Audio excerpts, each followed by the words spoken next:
Hey everybody, welcome out to the Dice Tower. My name is Chris Yee. I'm Z Garcia. Today we're taking a look at a game that I've been anticipating for a while called Operation Barclay. The designer here, Maurice Suckling, and published by Salt and Pepper Games, a company that we reviewed a lot of their games, a lot of historical focus on what they do here, and oftentimes great production. Yes. That's certainly true here with this game, I think.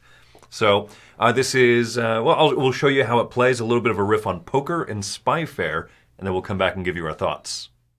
Operation Barclay is a two-player game here inspired by poker, where one player represents the Abwehr, or the German military intelligence, who are trying to defend the 5 possible entry lanes here from the LCS, or the Allied forces, trying to invade into Europe from Northern Africa. This is done through card play, representing poker hands that players will form on the table and drawing from a shared deck and their own individual decks, the Abwehr and the LCS deck. And most importantly, on the board here are 5 potential travel lanes in.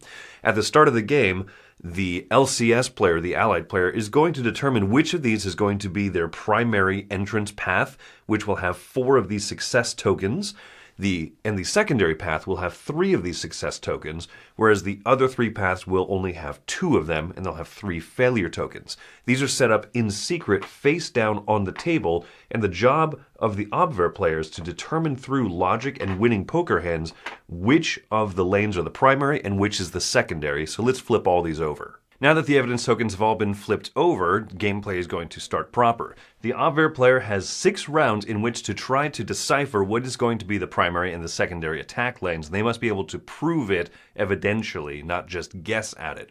The LCS player, if they're able to subsist the 6 rounds without their plans being revealed, will win the game. The way that plans are revealed is that at the start of each of the 6 rounds of the game, these evidence tokens are randomly loaded into these boxes here, these envelopes, and the German player, the Abwehr player, is trying to win them because as they win them, they will get to flip over tokens in those corresponding regions. If the LCS player wins the box, then they will prevent information from leaking to the Abwehr.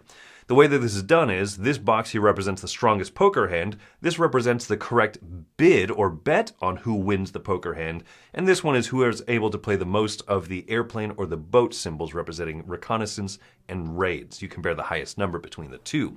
Each player has 4 cards in hand, and they will begin each turn by playing out a card onto the table.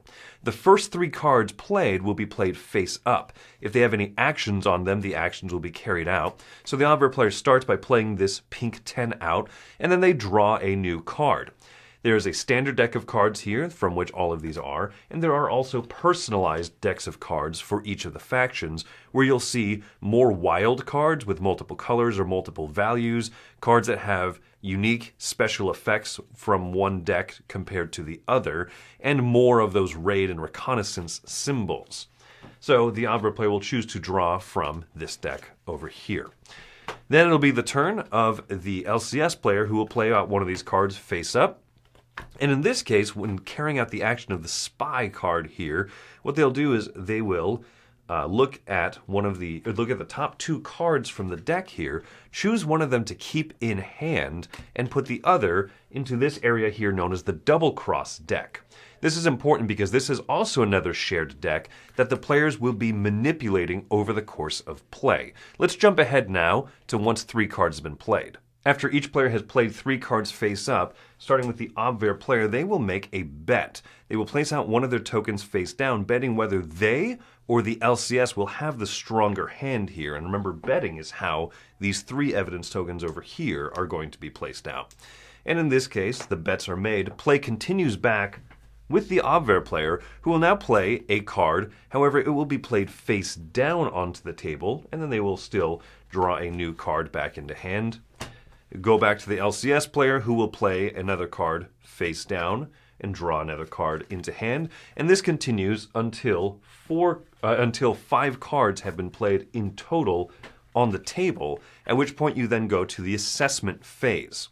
At this point, players will then reveal the remaining cards that they have played. If they have any actions that say upon the evidence step of the turn, you'll carry out those actions.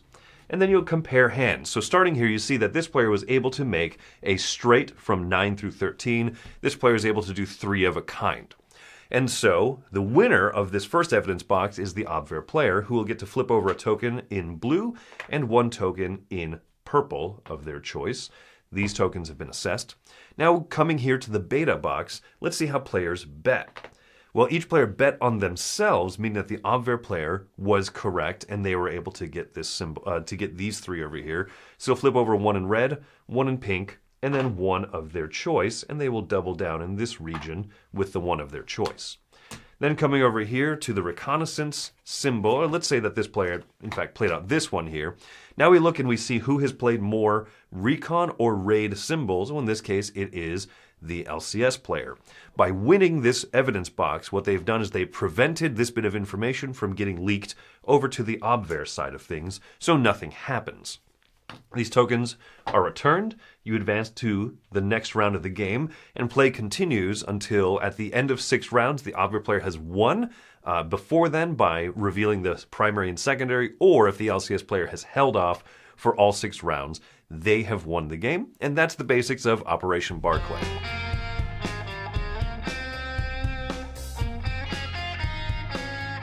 So, like many of their other games, right, well, the last several games, I really loved the way that they look. They had a particular illustrator, Albert Montes, who is not the illustrator on this. Right. And it kind of looks like his style. So Meeple Foundry did the graphic design, the illustration. And immediately, upon seeing this cover, I was charmed. Seeing everything, splayed out, the acrylic tiles that they put in here, this production, the artwork, everything, visually, holy smokes, what a treat. A fantastic production. I did hear they had some issue with the acrylic tiles originally, some sort of printing problem or something. I haven't experienced those. I haven't seen those. Just something I heard. I'm assuming it's fixed. But yes, the illustrations are tremendous. That sort of Tintin look to everything a little bit. Yeah. Fits the theme, fits the setting in this very, very well. I love the large format cards, really putting all that artwork front and center. It's fantastic. The whole game is incredibly charming looking, and the production, there's no one part that I'm like, no, I don't like the way they handled that. I think everything is really well done. I agree. And then the historical focus on this. I love this part of zoning in on a particular area, a particular time period of World War II, and you're just playing that. You're not doing grand scale, right? This is a small footprint game. Right. I would say kind of fast paced, but that does lead into one of my issues with the game is I like crafting the poker hands, and you do it one card at a time, which is interesting because each card also has an action effect. Right. But I think what it does kind of drag out the speed of the gameplay a little bit. Yeah, and it'll get better with familiarity, but the game, I think overall this game still feels very languid to me. It is a game that is slow-paced, it is methodical, and that's not inherently a problem, but it kind of is when the game is 45 minutes to an hour, and pretty lucky on top of that. There's a little card mitigation. Look at 2 cards, draw 1, arrange these top 4 cards, but you're also drawing the top of a deck quite a bit of the time. You're randomly flipping a tile on the board quite a bit of the time. So the game has dollops of luck, and yet treats many of its aspects as though this were a serious war game. And those things clash a lot for me. Yeah. Like you said, with familiarity, once you realize, all the spy cards, well, they all do the same effect. Right. It does quicken, right? The box is about 30 minutes per play, and I could see you getting there. Sure. But that's definitely with a bit of familiarity, not with the effects, but also the kind of the rippling effects of what happens. Okay, well, if I put this over here, what's the odds of me drawing that back up? Those types of things. And then there are special card effects. I really like the special deck that each side has access to, and they're asymmetric. There are some similarities, but they're definitely unique cards, which do come with a lot of text and clarification and rereading. So I think that also kind of elongates a little bit. When you draw a special card, you go, oh, this one's great. This one is 1, 2, or 3 of any color. You draw another one, and it goes, okay, well, this is the only card that can be played during the betting phase, and it has this effect. And discard it, but also remember that you keep the reconnaissance symbol. Yes. Those little things start kind of stacking up. They're steeped in history here, and again, it's another one of those things that fights a little bit. So when you describe this game to someone, you can do it in one of two ways. You can say, it's a game about this one specific reconnaissance mission in which the one side was trying to hide which way they were going to be attacking. You can go deep down that. Or you can flip that and go, oh, it's slow poker. It's like, oh. And again, I find this game to be, in many aspects, a game at odds with itself. Those cards being one of those things. Historically, they are rich. They make me want to read this, which is included in the game, by the way, a design diary with historical notes, with a lot of... This is great. I love this. Graphic design and illustration choices. Very cool. Oh, very cool. Clearly, passion and time has gone into this. I cannot deny that. But it also means that you've lost some gameplay clarity by getting very granular with the things you are delivering to the players. The things I have to read and parse out and figure out. I'm not normally someone who would choose to take icons over writing, but some of these cards that eventually you'll learn, yes, but like, I draw a 6, and all it says is, draw 2 cards, keep one, discard the other. That's a whole paragraph. While you're learning the game, that seems like that card does a lot more. It's also a little lengthier because there's specific... There's not just the deck. There's the Intelligence Channels deck, which is the main shared deck. Right, and then the Double Cross deck, which is this other secondary deck that builds in throughout the game. A lot of language, a lot of richness there. That helps in some ways, hurts in others, I also have a big issue with the way the two sides play because I feel like the one side that is trying to prevent the reveal of information is very passive. You are not doing much, and your good play is rewarded by nothing. By not revealing information to the Obver player, yeah. Right. It feels good to get the better poker hand and then be like, let's flip this. Oh, okay, I didn't. That's nothing. Okay, well, but that kind of eliminates it from being this one, the main channel of information. There's things you're getting if you're playing that side. The other side is just so passive. You get no rewards. That just feels bad. Your reward is the game keeps going. That isn't positive reinforcement. I think that there's so much more pressure on the Obver player, the one trying to reveal the information, in part because you have to win the poker hands and or bet correctly, or abandon those and just go for the one token with the card splay of the... Right. There's some nice decision-making in there sometimes. Mm-hmm. You described earlier kind of coin flips. I think this is something we were talking about before. This game is... multiple coin flips. It sort of feels like sometimes, not all the time, there are choices, but some moments in the game sort of feel like coin flips all the way down.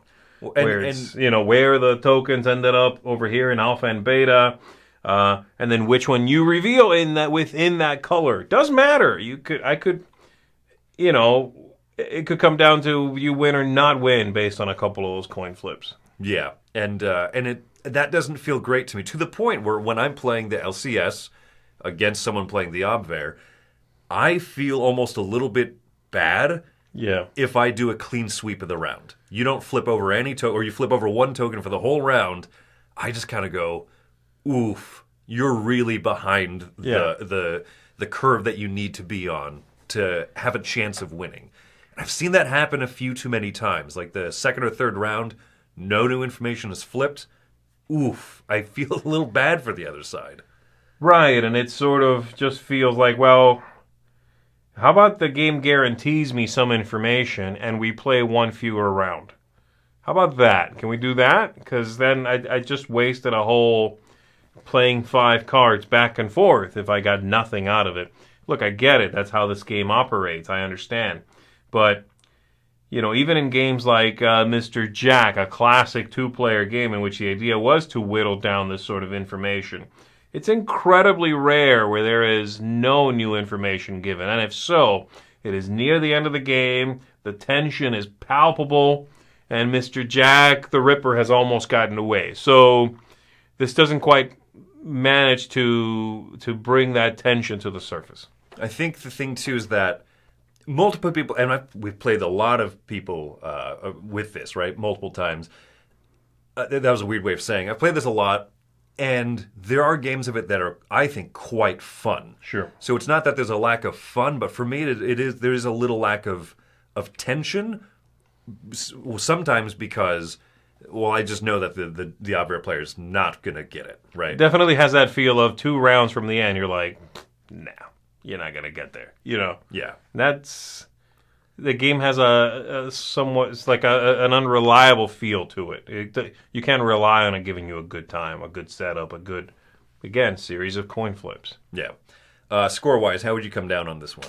I'm going to go right down the middle here with a 5 out of 10. It's one that there are a lot of things, and this one hurts because I can see the love and passion that goes into it, that went into it, the production, the look, the research. The love, honestly. The artwork, the setting. I love those things. You might be able to get me to play this some more even, but it's just not a game it's not a game I love. It's not a game I want to really play anymore. It really sucks. These are the hardest ones to have to review and then put away because part of me, a primal part in the back of my brain, wants to keep scratching at its surface to see if there's something down there I like. But there isn't. I've already played it, enough to know that. So, yeah, it sucks. Maybe if you're someone who's using this as a jumping on point to home learning, I think that might be good for that, with some of the cards mentioning specific events in history in this very specific sliver of World War II, then perhaps there's value here. And you might love it also, obviously. But for me, no, 5 out of 10, yeah.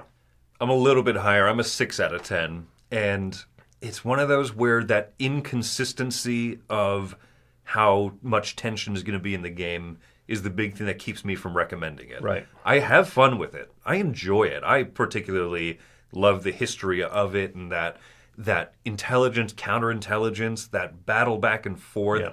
I think that Poker Hands is, some would argue, an incredibly abstract way of approaching it, but I like the sort of thematic approach. There's some information public, right, and then some of it is secret, and why and how are you betting for? I really like a lot of how it comes together, but I think its inconsistency and the fact that it is a little slow feeling, even when you get it up to speed, so to speak, right? The 30 minutes or so.